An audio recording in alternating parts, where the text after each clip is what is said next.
Thank you for making Locked On Yankees your first listen every day. We are free and available on all platforms. On today's show, Bob Klapisch wrote an article about the Yankees, mainly about wanting David Cone to possibly join the coaching staff and then telling some stories about stuff that's happened in the Yankees clubhouse. I have some thoughts and opinions on said article. I'll also be discussing how both league championship series ended. I'll briefly discuss the World Series matchup, which begins tomorrow night, and more.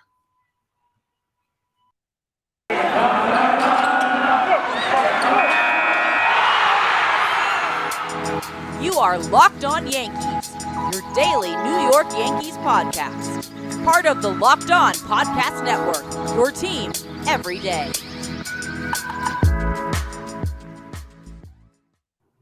Hello, everyone. This is Stacey of Locked On Yankees. Welcome to the show. It is Monday, October 25th, 2001.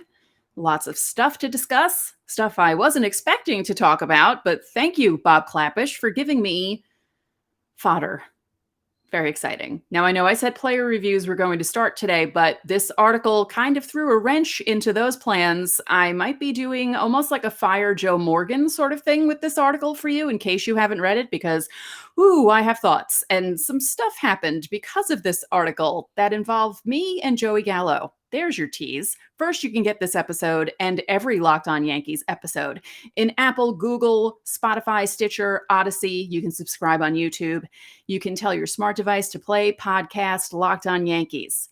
Let's jump into the article right away. So Bob Klapisch wrote an article about if the Yankees want to shake things up. This is the title. If the Yankees want to shake things up in 2022, they can start by hiring David Cone. Now, I have expressed my opinions already about how I feel about the Yankees possibly hiring David Cone to do anything other than broadcasting.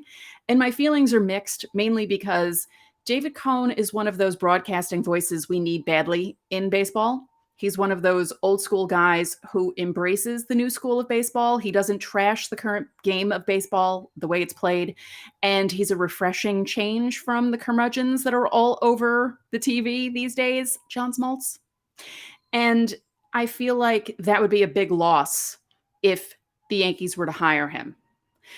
Now, I do understand that if the Yankees did hire him, it would be a very good idea because I think he would get along really well with the players and especially the pitchers. I mean, Coney loves talking about pitching, and I think he'd be really great in the coaching staff. But I feel like I'd rather him be a broadcaster.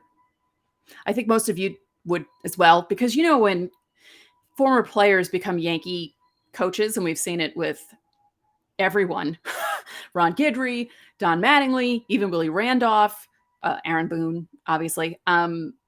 Your opinions change about them when they become coaches sometimes if things happen, and I don't want that to happen to Coney. I want him to stay in broadcasting. So that's my first thought about the article, is that I don't want him in the coaching staff just for that reason. But there were other parts of the article that how shall I say this? I don't know. There were parts of the article that I took issue with. Now, here's one paragraph that annoyed me. I'm going to read this word for word for you, just so you know what the article is, because if, in case you haven't read it, not everyone has, I know not everyone lives on Twitter, so people don't know everything that's going on. This is the paragraph. I say this because of a searing indictment of the 2021 team. The Yankees didn't stumble this summer because of a lack of talent. It was a, quote, softness, unquote, that doomed them. There are two reasons why that assessment matters. First, it comes from within the organization, which means it's being taken seriously at the highest level. Second, despite the Yankees' marriage to analytics, qualities like hustle and commitment cannot be quantified. There's no metric to calculate how much Sanchez's moping cost him or the Yankees over 162 games. Yes, there's a whole thing about Gary Sanchez. There were sections about Joey Gallo and Gerrit Cole. He says, to be fair, it was not just Sanchez who lost his way. There are other examples of the Yankees drifting away from the ferocity that once made them the American League's most feared team. Think of Thurman Munson and Greg Nettles and Billy Martin. Too ancient for you? Fine. Then try Derek Jeter, Paul O'Neill, and Tino Martinez on for size. More recently, it's CC Sabathia who best typified the old school template. Okay. I'm going to say something that a lot of Yankee fans my age and maybe younger are going to take offense to, but I'm so sick of articles like this that harken back to the old days. And you know what? We can say that the Dynasty Yankees are the old days because the 1996 Yankees won their World Series 25 years ago tomorrow night. That's a generation. That's a long time ago now. They are way into the rear view mirror. Okay. And I'm sick and tired of writers calling back to the glory days of the dynasty. There were so many things that went right with the dynasty, the right kind of players. Again, this all started happening when George was suspended. And guys like Bob Watson and Stick Michael could get a team together and not do crazy trades to trade people away as soon as Steinbrenner got mad at them. Those 2 years that Steinbrenner wasn't around laid the foundation for that dynasty and laid the foundation for all the moves that were made. And it's just not the same now. The 1998, 99, and 2000 Yankees were the last team to repeat, thanks to what happened this weekend. We'll get into that into segment 2. But I'm so sick and tired of these guys saying, oh, Derek Jeter would never do anything like this, or Derek Jeter wouldn't be soft and this and that. Like, what's soft? They all came out and played. Some of these guys played through injuries. What are you talking about? Like, I don't understand what's going on with this. And I feel like articles like this are written to rile up the fan base and rile them up against specific guys that they're already riled up about, namely Gerrit Cole, Joey Gallo, and Gary Sanchez. Now, this is what was said about Cole. This is a story that apparently happened, according to a source. Don't know if it's actually real, but this is what was in the article. Okay. According to a source, for example, Cole and Brett Gardner argued after MLB prohibited the use of spider tack in June. Although Cole never admitted to using the sticky stuff, it's generally accepted he was heavily reliant on it. The increase in spin rate is one reason why Cole turned into a strikeout machine with the Astros. It's why the Yankees gave him a $324 million contract. Losing spider tack was obviously a setback to Cole and other pitchers who considered it indispensable, which means every other guy that throws the ball hard in the league. To soften the blow and lighten the moment, Gardner paraded around the clubhouse with pine tar on his hat. He was trying to get a laugh out of Cole. Apparently, it had the opposite effect. According to the source, Cole, in full view of his teammates, got into Gardner's face and told him to knock it off. Mind you, Gardner was the Yankees' senior ranking member and the last remaining connection to the 2009 championship club. If anyone knows about winning and the clubhouse chemistry that goes with it, it's Gardner. Cole didn't see it that way, pushing back in a way that must have shocked the veteran outfielder. It took a full day for Cole to calm down. He ended up apologizing to Gardner. The matter was dropped, but it nevertheless spoke to Cole's skittishness. I could never imagine Sabathia or Andy Pettitte or Mariano Rivera treating a teammate that way. Okay, here's my issue with this. And I said this yesterday, although I don't believe I said it on Twitter. I said it to a friend in a conversation. Gerrit Cole was the poster boy for the sticky stuff prohibition, okay? Everyone was talking about him more than anyone else. Josh Donaldson called him out by name. And to have a teammate do that, even if he's doing it in a joking manner, like, of course he's going to get mad. Who wouldn't get mad? It's not because Gerrit Cole is weak or skittish. What if Brett Gardner, what if he was caught using HGH, right? Okay. And then, like, the next season, Gerrit Cole decides to walk around with a needle sticking out of his butt as a joke, just to lighten things up. I'm on Cole's side here. I would have been pissed too. And I know people are going to say, oh, he's soft. Gardner always jokes and stuff. There's a different, I don't know. I know Gardner wasn't doing it to be a jackass, but I think he should have thought about it more before he did it, because Cole was under a lot of pressure then. And as I said, he was the poster boy of everything. So of course he's going to take it personally and get pissed. And at least he apologized after a day. But this sort of thing is going to make Yankee fans not like Gerrit Cole even more than they already don't, because they're pissed about what he did in the wild card game. So why do these articles have to happen? I don't understand. And I know I'm bringing more attention to it, but I had to get this out because it annoyed me this much. You know, when I was a writer, I would write about stuff like this, but I have this podcast, so now I'm going to talk about stuff like this.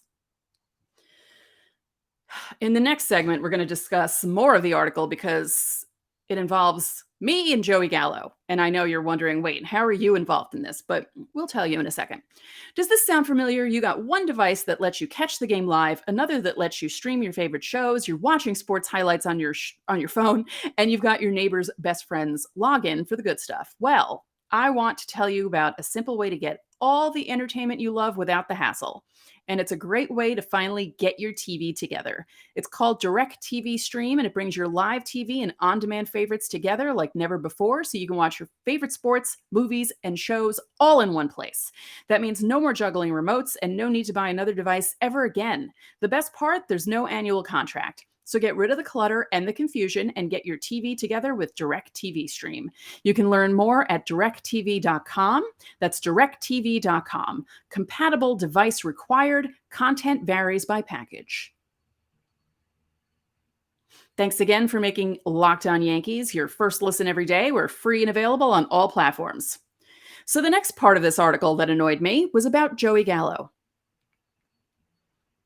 Joey Gallo is another player who came over, had issues, and I don't know. I feel like people were too hard on him. Everyone knew that he struck out a lot. He just did. And I mentioned on this show that when Joey Gallo came over, he basically told the Yankees he didn't like hitting high up in the lineup and that he preferred to be 4 or 5, kind of like in the middle and do his thing. And for the first how many games that he was here, he was constantly in the top of the lineup.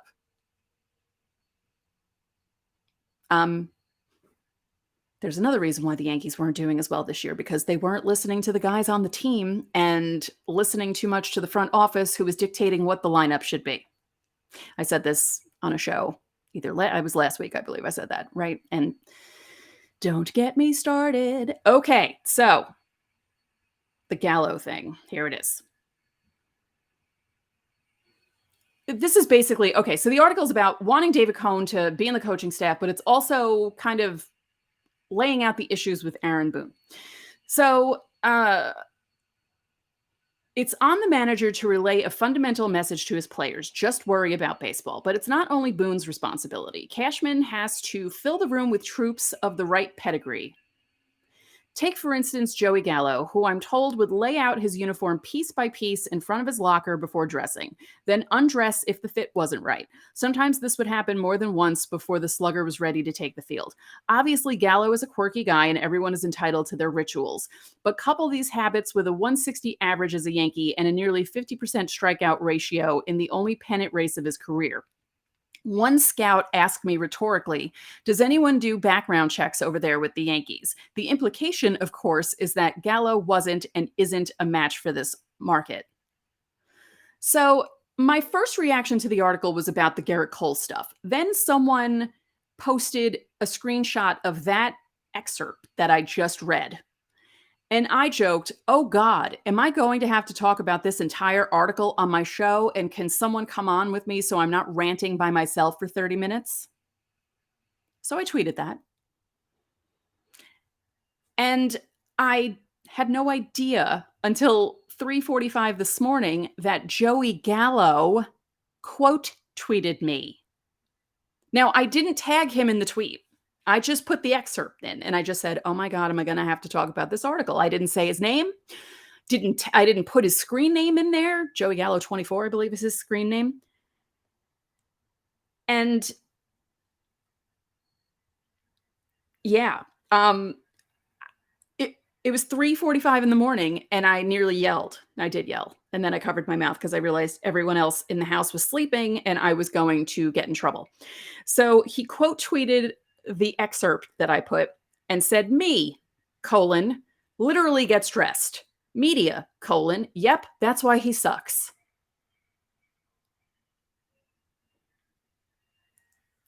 That tweet has 2,165 retweets, 456 quote tweets, which means Joey Gallo himself was quote tweeted, like he quote tweeted me, and then other people were adding their thoughts to it, and 30,300 likes. I'm sorry. Now I feel kind of bad because, well, all right. I'm assuming someone told him about the article, and that's how he found my I don't know how he found my tweet. Because as I said, I didn't put his username in there. I didn't say his name. I just put the screenshot. So even if you searched your name, because I know famous people like to do that, he wouldn't have seen that. So I think someone sent it to him.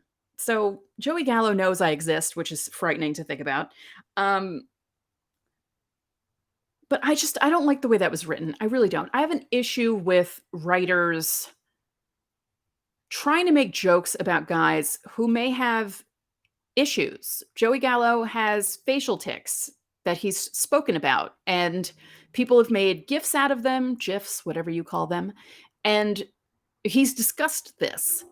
And so maybe he does have a ritual where he lays his uniform out, and if it doesn't feel right, he doesn't want to wear it. Why would you want to wear a uniform for 3.5, 4 hours, depending on how long a baseball game is, and feel uncomfortable? Of course you're going to take it off. Have any Yankee games been delayed because Joey Gallo can't get dressed? No.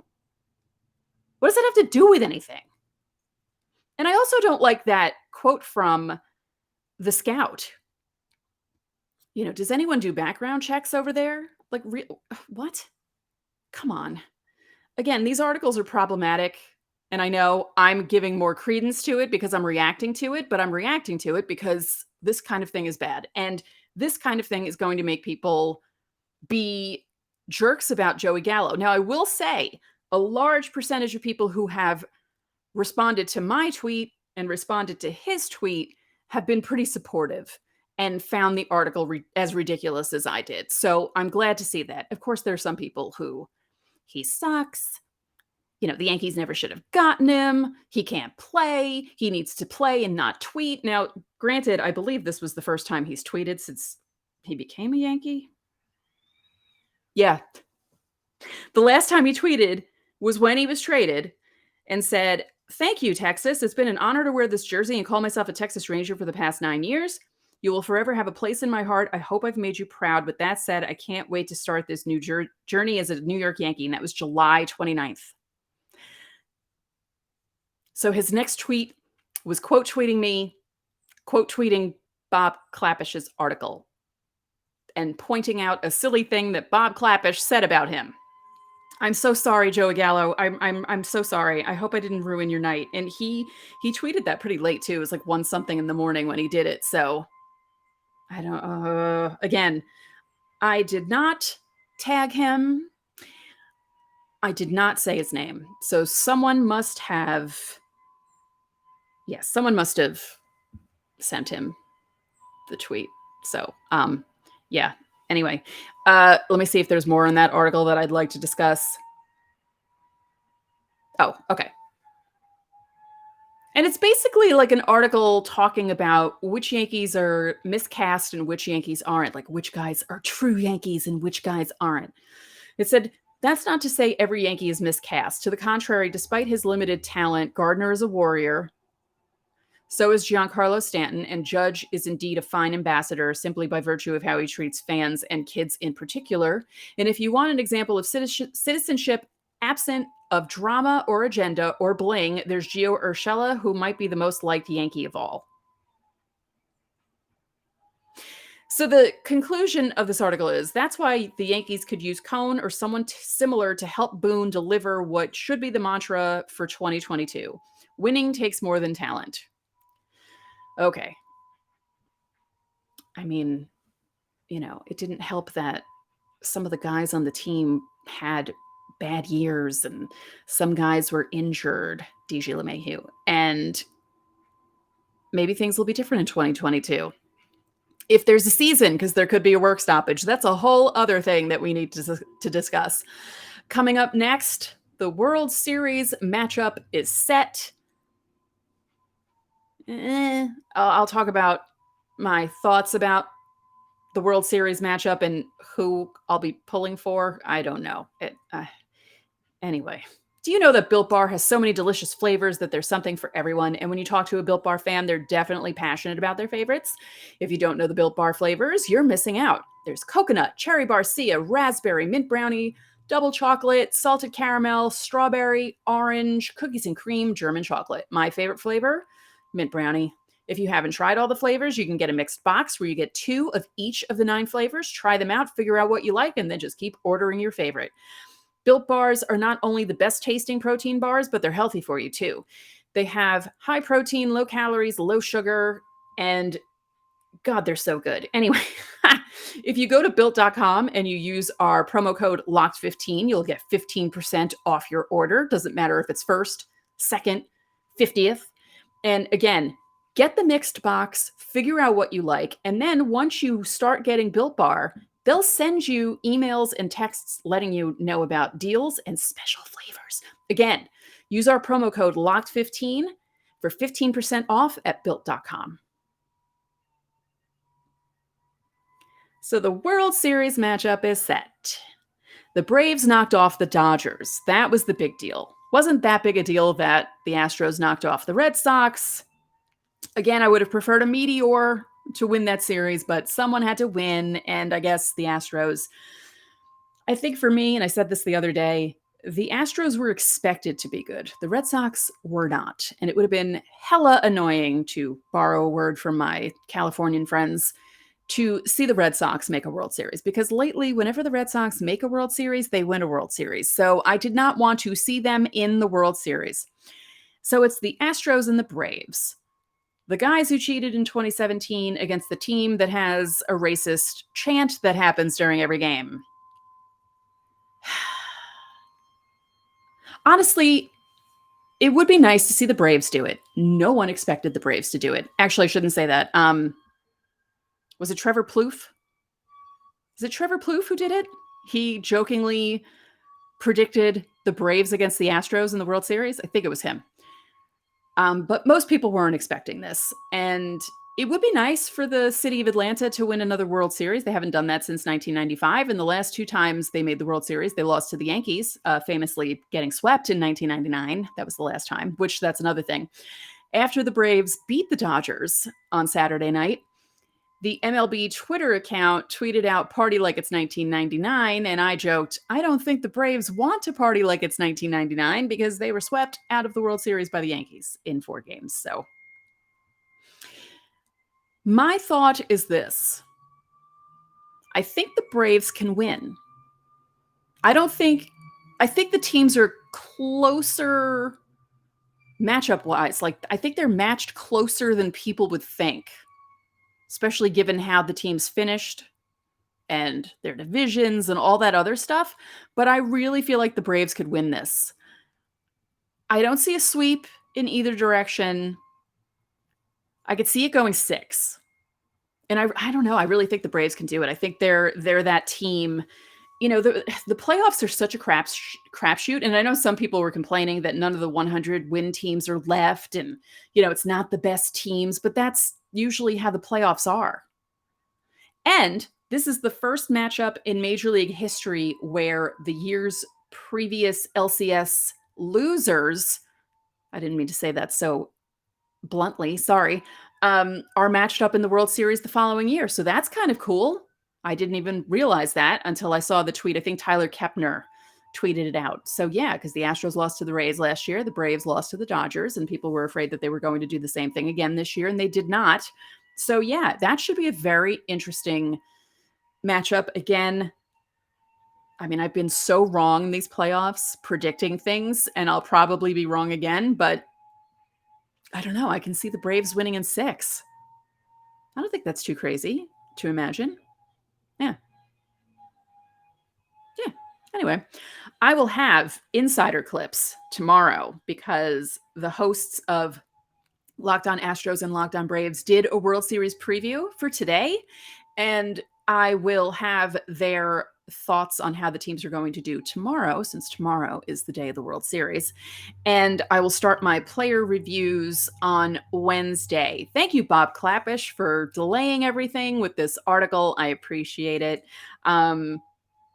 You know, again, just there's nothing going on, really, is what the deal is. And I know that journalists shouldn't give up sources and stuff, but I'm really curious to know who told Bob Klapisch that stuff. Is it one of the coaches that was let go and has insider information because they're in the clubhouse all the time? Because, reporters weren't really in there because of COVID. So the only way that they could get this story was from that source. And I'm thinking that that source is someone who's no longer with the Yankees, because I don't think someone with the Yankees would risk telling a reporter that kind of stuff, especially the Cole Gardner story.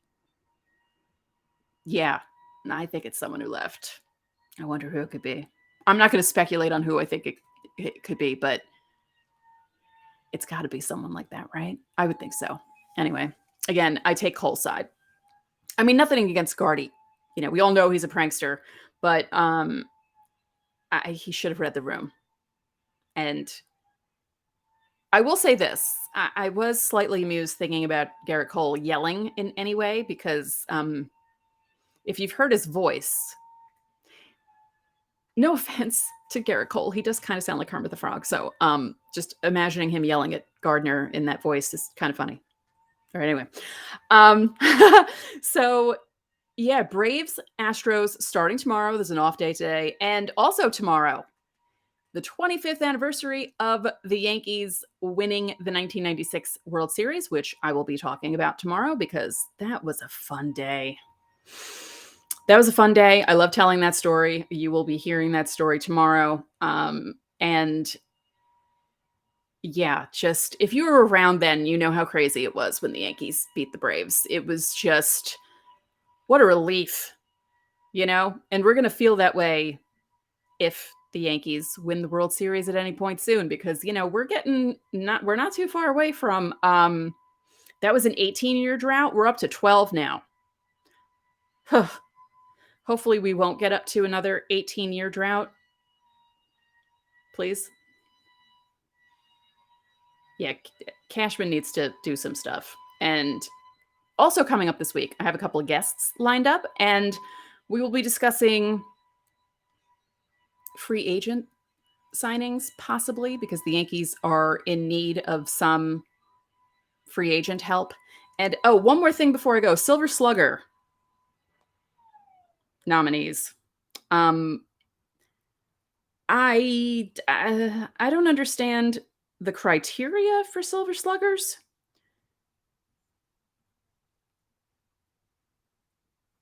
Okay. The American League. DJ LeMahieu, a finalist for second base, Silver Slugger.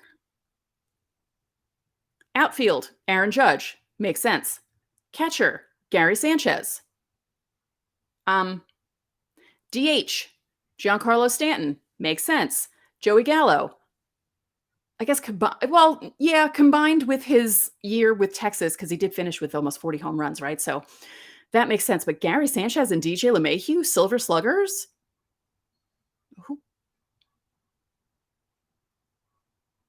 Finalists are based on votes cast by managers and coaches. That explains it. Because if anyone knows about anything having to do with slugging, it's managers and coaches who watched Gary Sanchez this year and thought, hey, he should be a Silver Slugger finalist. Anyway, that's it for this episode of Locked On Yankees, which is part of the Locked On Podcast Network, your team every day. I'd like to remind you that you can listen to this show in Apple Podcasts, Google Podcasts, Odyssey, Spotify, Stitcher, or anywhere else you get your podcasts. You can watch and subscribe to us on YouTube. And when you get into your car, you can tell your smart device to play podcast Locked On MLB Prospects. Now you can make your second listen Locked On MLB Prospects. Host Aaron Layton is a prospect encyclopedia, and he's going deep on the MLB stars of tomorrow. It's free and available on all platforms. One more thing, if you could be so kind, please rate the podcast and spread the word about this podcast to your fellow Yankee fans. We would really appreciate it. Enjoy your Monday, and I will talk to you all tomorrow.